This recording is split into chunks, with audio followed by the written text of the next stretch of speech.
चल बोल, ताजमहल कुठं आहे? दिल्लीमध्ये. अनेकदा विचारतो, सांग ताजमहल कुठं आहे? दिल्लीमध्ये आहे. शेवट विचारतो, नीट विचार करून उत्तर दे.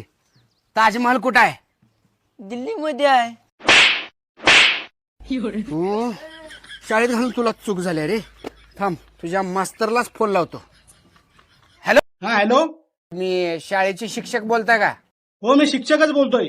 तर मला सांगा, ताजमहल कुठं आहे? ताजमहल आग्र्यामध्ये आहे. पण तुम्ही कोण बोलता? मी प्रकाशचा मोठा भाऊ बोलतोय. मला सांगा, तुम्ही शाळेची फी भरले का? नाही, भरतो की सर पुढच्या महिन्यात. मग जोपर्यंत शाळेची फी भरत नाही तोपर्यंत ताजमहल दिल्लीमध्येच राहणार.